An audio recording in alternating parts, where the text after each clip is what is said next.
지난주에 요단 서편에 있는 저 두 번째 땅 분배의 이야기들을 살펴봤습니다. 생각나실지 모르겠습니다만 첫 번째는 유다 지파가 땅 분배를 유다 지파에게 했고요. 그 다음에 서열상은 단이든지 납달리가 제 두 번째로 땅 분배를 받아야 되는데 그렇게 하지 않고 요셉의 두 아들 에브라임과 므낫세가 먼저 두 번째로 땅 분배를 받게 되었다는 것을 지난주에 확인했었습니다. 그럼에도 불구하고 그 땅을 점령하고 있는 가나안 족속을 쫓아내지 못하고 또 쫓아내지 않았다, 이렇게 말씀하고 있었어요. 16장에 요셉의 아들 에브라임에게 주시는 이 땅, 그리고 16장이 에브라임에게 주시는 땅, 그리고 17장이 이제 므낫세, 요셉의 첫째 아들인 므낫세에게 주시는 땅입니다. 지난주에 야곱이 모세의 아들을 축복할 때 이 손을 엇갈려서 이렇게 축복을 했잖아요. 그래서 둘째 에브라임에게 장자의 축복이 돌아갔기 때문에 둘째인 에브라임에게 먼저 분배가 이루어진 것이고요. 그리고 두 아들을 분배가 이루어진 거고, 그 다음에 이제 첫째인 므낫세에게 다음 땅이 분배가 되는 것입니다. 그러나 이 두 사람이 요셉의 아들이라고 해서 요셉 지파 이렇게 말하진 않습니다. 요셉이 야곱의 12아들 중에 한 사람이었지만 그러나 지파를 형성하지는 않았습니다. 그 대신 이 두 아들, 요셉의 두 아들이 상속을 받게 되지요. 그래서 이 형들의 반열, 사실은 조카인데 그 형들의 반열에 올라가서 이스라엘의 12지파를 이렇게 형성하게 되는 것입니다. 그 아들들이 그러니까 아들이 형의 반열에 올라갔으니까 그 아들들의 아버지는 자연스럽게 사실은 아버지의 반열에 속하게 되는 거예요. 자연스럽게 올라가게 되는 겁니다. 아버지의 반열까지 올라가게 되는 거예요. 여러분, 이게 요셉 지파에게 주시는 축복입니다. 이것이 오늘 17장에는요 므낫세 지파에게 이제 땅을 분배해 주시는 내용이 나오고 있습니다. 지난주와 동일하게 1절부터 쭉 읽어보시면요 어려운 지명들이 계속 등장해요. 어려운 지명들, 그 지명 자체에 특별한 의미가 있는 것은 아니니까 여러분 그냥 읽고 넘어가시면 됩니다. 지난주에 말씀드렸듯이 이미 3000년 전의 지명이기 때문에 지금 그 지명을 찾을래야 찾을 수도 없고 고고학자들도 정확히 어딘지 잘 몰라요. 그러니까 그걸 가지고 막 풀어내려고 고민하실 필요 없습니다. 그냥 넘어가시면 돼요. 그런데 그런 중에도 오늘 3절에 보면 슬로브앗의 딸들에 관한 기록이 나와 있습니다. 이것은요 민수기 27장에 슬로브앗의 딸들이 모세에게 가나안을 점령하거든 비록 우리에게는 아들이 없지만, 우리 아버지에게 아들이 없고 우리 아버지가 다 딸만 나가지고 우리에게는 아들이 없지만 그러나 우리에게도 그 기업을 좀 분배해 주십시오 달라고 요구를 합니다. 그러자 하나님이 이 슬로브앗의 딸들의 말을 옳게 여기셨다, 이렇게 말씀해요. 하나님이 옳게 여기셨다, 이렇게 말씀하는 겁니다. 그래서 이 슬로브앗의 딸들에게 땅을 분배하게 됩니다. 여호수아도 이 딸들에게 이제 요단 동편에 있는 므낫세 반 지파에게 주었던 땅에 슬로브앗의 딸들을 위한 분깃을 나눠주라, 이렇게 말씀합니다. 그러나 안타깝게도 오늘 이제 안 읽었습니다만 12절과 13절에 보면 이스라엘의 아주 고질적인 문제가 다시 한번 등장합니다. 쫓아내지 못하고 쫓아내지 않았다, 이렇게 등장해요. 여러분, 지난주에도 말씀드렸습니다만 쫓아내지 못한 것과 쫓아내지 않은 것은 큰 차이가 있습니다. 하나님이 우리에게 맡겨주신 사명 중에 내 생각과 내 상황과 내 형편에 쫓아내지 않은 불순종은 없어야 하는 거예요. 그래서 늘 우리가 주의해야 합니다. 작은 일 하나라도 하나님이 원하시는 대로 행하고 순종해야지 내 상황과 내 형편이 우선되어서 하나님의 뜻을 이루어드리지 못하는 그런 일은 없어야 하는 것입니다. 그렇게 16장에서부터 이제 17장 13절까지 오늘 우리가 본문으로 읽은 14절 바로 위까지 이 요셉의 두 아들 에브라임과 므낫세에게 땅을 분배하게 되었는데요. 아무래도 두 지파가 거주하기에는 땅이 좀 부족했던 것 같습니다. 그래서 더 달라고, 우리가 땅이 부족하니 더 땅을 좀 주십시오 라고 요구하는 부분이 오늘 이제 우리가 읽었던 14절부터 18절까지의 내용입니다. 14절에 보시면요, 요셉 자손 즉 에브라임과 므낫세가 여호수아에게 와가지고 여호와께서 복을 주심으로 우리가 큰 민족이 되었습니다 이렇게 고백해요. 실제로 에브라임과 므낫세의 지파가 지금 요게 이제 제2차 두 번째로 그 인구조사를 할 때 이 각 지파의 숫자인데요. 에브라임과 므낫세 지파를 합치면, 저 뒤에 에브라임과 므낫세가 있잖아요. 여기를 합치면 85,200명이 됩니다. 그러니까 저 두 지파를 합치면 저 두 지파하고 다른 지파하고 비교해 보면 가장 많아요. 저 두 지파가. 그러니까 요셉의 아들이 두 지파인데 저 두 지파가 가장 많은 것을 볼 수 있습니다. 그러면서 우리가 두 명인데 우리가 두 형제인데 어찌하여 우리에게 한 분깃만 주십니까? 라고 묻습니다. 출애굽 후 이스라엘의 인구조사가 두 번 있었는데요. 1차 인구조사가 민수기 1장에 등장하고 2차 인구조사가 민수기 26장에 등장합니다. 여러분, 이 인구조사를 통해서 각 지파가 하나님께 어떤 축복을 받았는지를 엿볼 수 있는 거예요. 사람이 특별히 이 성경에는요, 인구가 늘었다, 이거는 하나님의 축복으로 볼 수 있습니다. 근데 인구가 줄었다, 뭔가 문제가 있는 거예요. 하나님이 그 지파들을 이렇게 나무라시고 또는 저주하시는 그런 증거로 볼 수 있습니다. 여러분, 참고로 시편 127편에 하나님이 자식의 축복을 화살에 비유하셔요. 이렇게 말씀하시죠. 보라, 자식들은 여호와의 기업이요 태의 열매는 그의 상급이로다. 젊은 자의 자식은 장사의 수중에 뭐 같대요? 화살 같대요. 화살 같대요. 젊은 자의 자식은 장사의 수중에 있는 화살 같다, 이렇게 얘기해요. 또 5절에 보니까 이것이 그의 화살통에 가득한 자는, 여기 이것이 뭘까요? 자식들이 그 화살통에 가득한 자는 복되도다, 이렇게 말씀하셔요. 여러분, 이 시대의 비극 중 하나는요, 자식을 많이 낳지 않는다는 거예요. 자식을 많이 낳지 않습니다. 여러분, 우리 기독교의 하나님은 뭐라고 말씀하셨냐면 창세기 1장 28절에요. 생육하고 번성하여 땅에 충만하고 땅을 정복하라, 이렇게 말씀하셨어요. 그럼에도 불구하고 우리 기독교인들은 이 하나님의 명령을 아주 정면으로 거부해 버립니다. 여러분, 지금 세계 인구를 조사해 보면요, 우리 기독교 국가가 아이들을 가장 낳지 않아요. 이상하죠? 하나님은 생육하고 번성하라 말씀하셨는데 기독교 국가는 아이들을 낳지는 않지 않아요. 근데 반대로 우리가 가장 이단이라고 말하는 그 무슬림은요, 아이들을 통제할 수가 없어요. 어떻게 많이 낳는지 통제가 안 돼. 여러분, 유럽은요, 기독교인 가정에 한 가정에 한 명에서 두 명이 고작 한 명에서 두 명 낳습니다. 대한민국도 마찬가지죠. 제가 이 그림을 찾다가 깜짝 놀랐어요. 이게 이제 우리 보통 기독교 무슨 그림 이런 데에 있는데 우리 기독교 그림에서조차 한 가정에 아이가 두 개 있는 것을 이렇게 그려요. 이건 사실은 바람직하지 않죠. 한 가정에 두 아이가 있는 건 바람직하지 않아요. 우리 가정도 바람직하지 않아요. 두 명밖에 못 낳으신 분들은 회개하셔야 돼요. 그래서. 그런데 여러분, 무슬림 가정이 얼마나 많이 낳는 줄 압니까? 무슬림이 한 가정에 평균 8명에서 9명을 낳습니다. 그래서 무슬림 인구가요, 아주 기하급수적으로 증가해요. 근데 기독교는 계속 줄어들고 있잖아요. 유럽이 무슬림 국가가 되는 것은 이제 시간 문제예요.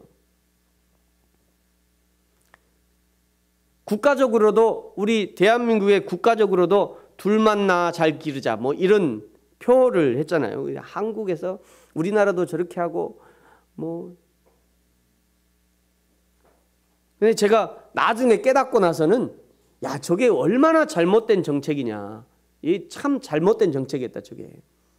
우리 하나님은 많이 나라고 그러시는데 국가에서 둘만 나라? 야, 그러면 우리 교회에서 말이죠. 들고 일어나야 돼요, 사실은. 이게 말이 되냐? 우리 성경에는 많이 나라고 그랬다. 우리는 그렇게 할 수 없다. 너희들은 다 그렇게 해라. 우리 교회에서는 절대 이 운동 못한다. 우리는 많이 낳기 운동할 거다. 막 이래야 되는데 우리 한국교회가 그렇게 하지 못했어요. 참 그런 것들이 좀 아쉽다라는 생각이 듭니다. 여러분, 요즘에 골목마다 아이들 소리가 안 나요. 아이가 없어요. 아이가. 애기 보는 것이 그냥 희귀한 세상이 돼버렸어요. 얼마나 안타까운 지금 상황이 되어버렸습니까? 여러분, 기독교인 부부에게는요, 자녀를 많이 낳는 것이 하나님의 뜻입니다. 믿으십니까? 믿으시기 바랍니다. 많이 낳아야 돼요. 물론 요즘엔 여러 가지 원인, 먹고 사는 문제 또는 환경적인 문제 때문에 아이를 낳는 것이 쉬운 일이 아니에요. 쉽지 않더라고요. 예전에는 시집장가만 가면 바로 그냥 아기가 생겼는데 요즘은 왜 이렇게 아기 낳기가 어려운지 말이죠. 그런 시대가 되어버렸습니다만, 그러나 아이를 많이 낳는 것이 하나님의 뜻임이 분명한 것입니다. 하나님이 반드시 임신하도록 장치를 만들어 두셨음에도 불구하고 사람들이 자신의 환경과 상황 때문에 순종하지 않는 거죠. 여러분, 지금이라도 늦지 않았으니까요, 가능하신 분은 늦둥이 마지막 하나 더 낳으시기 바랍니다. 축복합니다. 누가 아멘 하시죠? 네, 많이 낳는 것이 하나님의 뜻이에요. 그러니까요, 제가 가만 생각해 봤어요. 여성분들은 보통 50세까지 계속 생리가 있잖아요. 그러니까 그때까지 나라는 거거든요. 하나님의 뜻은 그때까지 계속 나라는 거예요. 가능하면 한 12명 이상 낳아도 좋을 것 같아요. 그게 하나님의 뜻이에요, 여러분. 그게 성경의 뜻입니다. 정말 하나님의 뜻을 알고 나면요, 아이를 많이 낳을 수밖에 없어요. 진짜 하나님의 뜻을 알고 나면. 근데 보통 우리가 하나님의 뜻을 잘 모르니까 일찍 단산해버리고요, 저처럼 일찍 수술해버리고 딱 둘만 낳고 이런 일이 벌어지는, 이건 바람직하지 않습니다. 성경이 그거를 바람직하지 않다고 얘기하는 거예요. 요셉의 이 자리, 원래 저기가 요셉 자리잖아요. 이 요셉의 자리를 차지한 두 아들이 다른 지파보다 훨씬 많은 인구로 하나님의 축복을 받게 된 데는 하나님께서 야곱을 통해서 축복한 내용 중에서 그 이유를 찾아볼 수 있습니다. 창세기 49장에서는 야곱이 죽기 전에 그의 아들들을 불러서 축복하는 내용이 등장하는데요. 지난주에는 창세기 48장에서 이 요셉의 두 아들 에브라임과 므낫세를 엇갈려서 축복한 내용을 보았고요. 창세기 49장 22절 이하에 보면 이제 야곱이 요셉을 축복하는 내용이 등장합니다. 22절에 이렇게 말씀하죠. 요셉은 무성한 가지 곧 셈 곁에 무성한 가지라 그 가지가 담을 넘었도다. 요셉은 무엇이래요? 무성한 가지인데 그 가지가 어디에 있는 가지래요? 셈 곁에 있는 무성한 가지래요. 여러분, 셈 곁에 있는 가지면 좀처럼 마를 일이 없죠. 늘 셈이 있으니까, 셈 곁에 나무가 있으니까 마를 일이 없어요. 마르지 않는 가지라는 거예요. 그런데 그 가지가 어떻대요? 담을 넘었대요. 그 가지가 담을 넘었어요. 집 안에 머물지 않는 영향력을 뜻하는 겁니다. 요셉이 형들에게 시기를 받아서 애굽으로 팔려가지 않았다면 요셉의 영향력은 그저 집 안에 머무는 영향력이 되었을 것입니다. 요셉이 늘 어머니 품속에서 그냥 재롱이나 부리고 이렇게 했겠죠. 그런데 요셉이 애굽으로 팔려가 가지고 이 요셉의 영향력이 이제 더 확대가 된 겁니다. 그러나 요셉이 풀려감으로 요셉의 영향력이 한 가정을 지나서 이집트라고 하는, 애굽이라고 하는 그 한 나라에 영향력을 미치게 되는 것이고요. 또 그 시대에 영향력을 미치게 되는 거예요. 사랑하는 성도 여러분, 저와 여러분, 그리고 우리의 자녀들이 이런 영향력을 끼치는 그런 개인과 자녀들이 되어지기를 축복합니다. 우리 가정에 있는 이 자녀들이 그저 우리 집에서만 노는 자녀가 되면 안 되겠죠. 우리 집에서만. 우리 사회를 변화시키고 나라를 변화시키고 가능하면 유엔 내 사무총장도 해가지고 전 세계를 변화시키는 그런 영향력 있는 자녀가 돼야 하지 않겠습니까? 이것이 복음의 영향력이고요. 또 하나님이 복음을 우리에게 주신 이유인 것입니다. 가능하면 우리의 자녀들에게 더 넓은 세상을 볼 수 있도록 기회를 주시는 것이 좋습니다. 더 많은, 더 다양한 사람을 만날 수 있도록 기회를 주셔야 됩니다. 아무런 대비 없이 만나면 영향을 받아서 오히려 내가 변해버리지만, 그러나 정확하고 확고한 그리스도인으로서의 정체성을 가지고 만나면 그리스도인의 선한 영향력을 끼칠 수 있는 것입니다. 교회는 영향력을 주고받는 매우 좋은 훈련 장소가 되는 거예요. 여러분, 가능하면 자녀들이 교회에 오게 하시고요. 또 교회에서 놀게 하시고, 가능하면 교회에 보내시는 게 좋습니다. 교회에서 여러 사람들을 만나면서 어떻게 영향력을 끼치는지를 배우게 되는 거예요. 23절에 보니까요, 활 쏘는 자가 그를 학대하며 적개심을 가지고 그를 쏘았다, 이렇게 얘기하죠. 지금 계속 요셉을 축복하는 내용입니다. 요셉의 인생을 정확하게 표현하는 그런 문장입니다. 형들의 질투로 요셉을 죽음의 구덩이에 던져 넣어버렸잖아요. 애굽에 팔아버렸습니다. 그야말로 적개심을 가지고 화를 쏜 것이죠. 애굽에 팔려가서도 마찬가지였죠. 보디발의 아내에게 누명을 쓰고요, 옥에 갇히는 일들이 발생하게 되는 것입니다. 그러나 24절에 보니까 요셉의 활은 도리어 굳세며 그의 팔은 힘이 있으니 이는 야곱의 전능자 이스라엘의 반석인 목자의 손을 힘입었다, 이렇게 얘기해요. 여기 야곱의 전능자 이스라엘의 반석이신 목자, 이게 누구냐면 예수 그리스도를 나타내는 겁니다. 그러니까 요셉이 굳세고 힘을 발휘할 수 있는 이유가 이스라엘의 반석이며 목자이신 예수 그리스도를 힘입었기 때문에 그렇다는 얘기입니다. 요셉의 일생은 예수 그리스도의 일생을 예표하고 있어요. 요셉이 형들에게 팔려 애굽으로 내려간 것은 예수 그리스도가 태어난 지 2세 이전, 2세 이하의 모든 아이들을 죽이라고 하는 그 헤롯의 명령을 피해서 애굽으로 피신한 것을 나타내는 것입니다. 요셉이 보디발의 아내의 모함을 받아 옥에 갇히고 또 옥에서 술 맡은 관원장의 꿈을 해석했지만 풀려난 술관장이 그냥 그걸 까맣게 잊어버려요.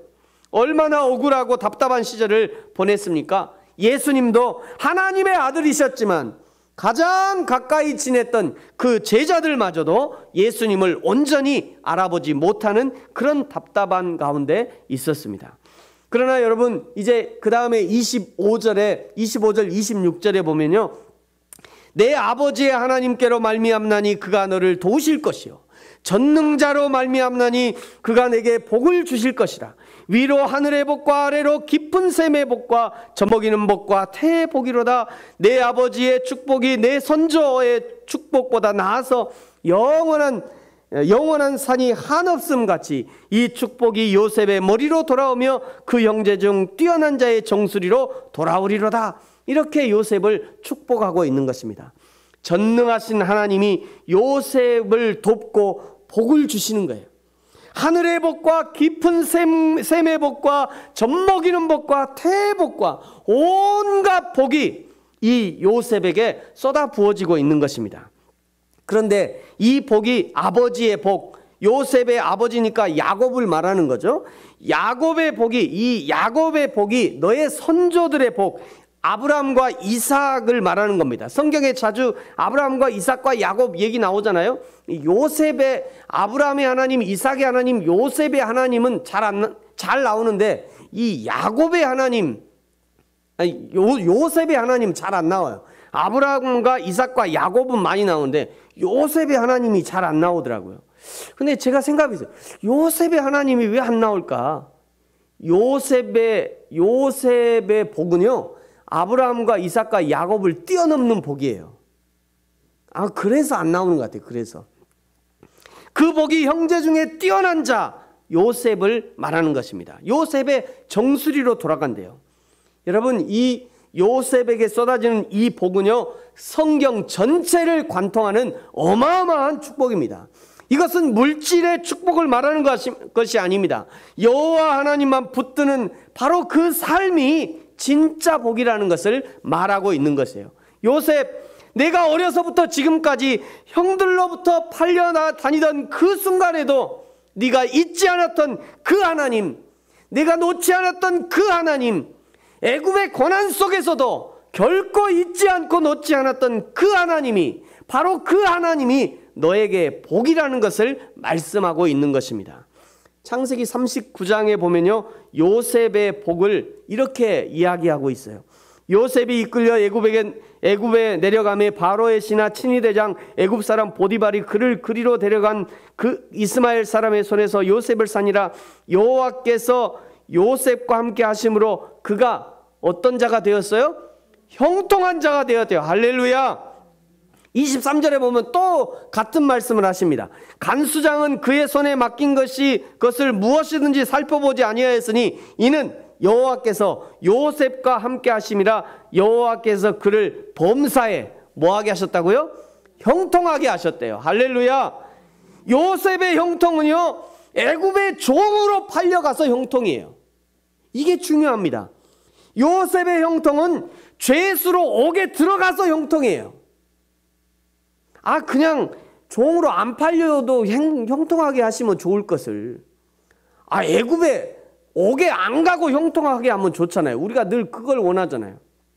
그런데 신기하게도 이 요셉의 형통은요, 애굽에 팔려가서 형통이에요. 옥에 갇히고 나서 형통이라고요. 참으로 신기하게도 이것이 하나님이 일하시는 일관적인 하나님의 일관된 방법입니다. 여러분, 그것을 알면서도 사람들은 절대 애굽으로 가고자 하지 않죠. 옥에 갇히기를 원치 않습니다. 하나님의 복, 요셉의 형통만 보지, 형통 이전에 요셉의 삶이 어떤지를 안 봐요. 요셉의 형통은 애굽에 팔려가서 형통이라니까요. 옥에 갇히고 나서 형통이에요. 사람들은 그걸 잘 안 봐요. 원치도 않고요. 그러니까 하나님이 답답한 거죠. 하나님이 답답한 겁니다. 여러분, 이 땅에 1년이면요 수천 명의 목회자가 배출이 됨에도 불구하고 교회가 그렇게 많이 개척되지 않는 이유가 무엇입니까? 개척되었다가 문 닫는 이유가 도대체 뭐죠? 애굽의 고난을 원치 않는 거예요. 옥의 갇힘을 원치 않는 것입니다. 제가 우리 교회가 개척돼서 그 얘기하는 거 아니에요. 그 얘기하는 게 아니라 1년이면 수천 명이 목회자가 돼요. 수천 명이. 1년이면 수천 명이 신학대학을 졸업하죠. 그럼에도 불구하고 개척을 잘 안 해요. 옥에 들어가기 싫은 거예요. 애굽이라는 게 가기 싫은 겁니다. 큰 집회를 할 때마다 수많은 젊은이들이 선교사로 헌신하고 헌신의 고백은 하지만 그러나 여전히 선교 현지에 나가지 못하는 이유도 이와 동일합니다. 거기서 못 먹고 못 쓰고 마음고생하고 육신의 고생이라고 하는 그 애굽을 원치 않는 거예요. 물질적인 옥, 문화적인 옥, 언어적 옥에 갇히기를 싫어하는 것입니다. 고린도 후서 8장 9절에는요 예수님의 일하심을 이렇게 소개하고 있어요. 우리 주 예수 그리스도의 은혜를 너희가 알거니와 부요하신 이로써 너희를 위하여 가난하게 되심은 그의 가난함으로 말미암아 너희를 부요하게 하려 하심이라. 여러분, 정확하게 요셉의 그림입니다. 요셉의 가난, 요셉의 팔림, 요셉의 옥에 갇힘으로 이스라엘을 대기근에서 구해낸 것처럼 예수님이 그렇게 사셨다는 거예요. 여러분, 그러므로 그 요셉의 아들들 에브라임과 므낫세에게 이 요셉의 고난을 요청하는 부분이 오늘 바로 17장의 내용입니다. 자, 요셉에게 요구하는 것이 무엇입니까? 17장 15절 같이 한번 읽겠습니다. 시작. 여호수아가 그들에게 이르되 내가 큰 민족이 되므로 에브라임 산지가 내게 너무 좁을진데 브리스 족속과 르바임 족속의 땅 살림에 올라가서 스스로 개척하라 하니라. 아멘. 스스로 개척하래요. 18절에도 똑같이 다시 한번 요청하고 있어요. 다시 한번 읽겠습니다. 시작. 그 산지도 내 것이 되리니 비록 살림이라도 내가 개척하라. 그 끝까지 내 것이 되리라. 가나안 족속이 비록 철병거를 가졌고 강할지라도 내가 능히 그를 쫓아내리라 하였더라. 아멘. 여기 개척하라 라고 하는 이 말은 지금 우리 부르신 교회처럼 이렇게 개척교회를 해라, 단순하게 몹쓸 땅을 개간해서 너희 소유지로 차지해라, 이런 의미가 아니에요. 이런 의미가. 여기 개척하라 라고 하는 이 단어는요, 히브리어로 바라라고 바아라 이렇게도 하고 그냥 바라 이렇게도 하는데요, 이 바라라는 단어인데 이 단어는 어떤 의미냐면 창조하다 또는 선택하다 이런 의미가 있습니다.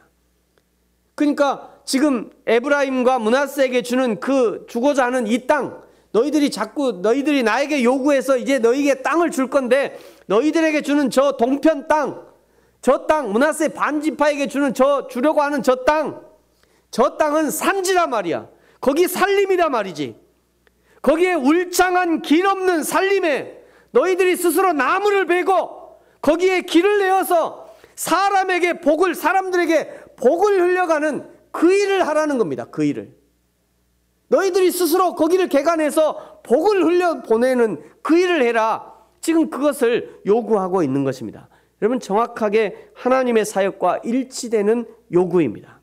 창세기 1장 2절에 이렇게 말씀하죠. 땅이 혼돈하고 공허하며 흑암이 깊음 위에 있다. 이 세상의 모든 영혼이 길을 찾지 못하고 어둠 속에 방황할 때, 그때 예수님이 나타나셔서 뭐라고 하셨냐면요, 예수께서 이르시되 내가 곧 길이요 진리요 생명이다. 예수님 오기 전에 세상 모든 사람들은 마치 창세기 1장 2절에 저런 상황이에요. 땅이 혼돈하고 공허하고 흑암이 깊음 위에 있고 아무도 길을 찾지 못하고 생명을 찾지 못하는 그런 상황 가운데 있을 때 예수님이 오셔서 말씀하시는 거예요. 내가 곧 길이요 진리요 생명이다. 선포하시면서 하나님께 이르는 유일한 길이 바로 나다라고 선포하시는 것입니다. 여러분, 요셉의 자손들에게 복을 흘려보내는 바로 이 창조의 사역을 요구하고 있는 것입니다. 여러분, 창조의 사역은 누구의 사역입니까? 하나님의 사역이죠. 창조의 사역은 하나님의 사역입니다. 하나님만이 하실 수 있는 창조의 사역을 하라고 요구하는 것은 믿음으로 이 창조의 사역에 동역하자는 하나님의 부르심이며 사역으로의 초청인 것이에요. 사랑하는 성도 여러분, 에브라임과 므낫세를 살림과 또 산지와 살림이 가득한 땅으로 부르신 그 하나님이 오늘 저와 여러분을 부르고 계십니다. 이 얼마나 감사한 일입니까? 하나님의 일을 하는 것은요, 마치 가시와 덤불로 가득한 울창한 산에 길을 내는 것과 같습니다. 이 처음 가는 저 길이 얼마나 괴롭겠어요? 거기 가시와 그냥 길이라고 없잖아요. 근데 길을 만들어 가는 거예요. 저렇게 말이죠. 울창한 살림에. 여러분, 교회를 섬기는 것은요, 다 준비된 포장된 길을 가는 것이 아니라 비포장과 가시덤불을 헤치고 길을 내는 것과 마찬가지입니다. 지난주에 일본에 함께 다녀왔던 목사님도 다른 선교사님들이 다 준비해 놓은 평탄한 길을 가려고 하는 것이 아니라 우리나라에서 교회를 개척하는 것보다 더 험난한 길을 가려고 준비하고 있는 것입니다. 그러나 그 길은 혼자 가는 길이 아니에요.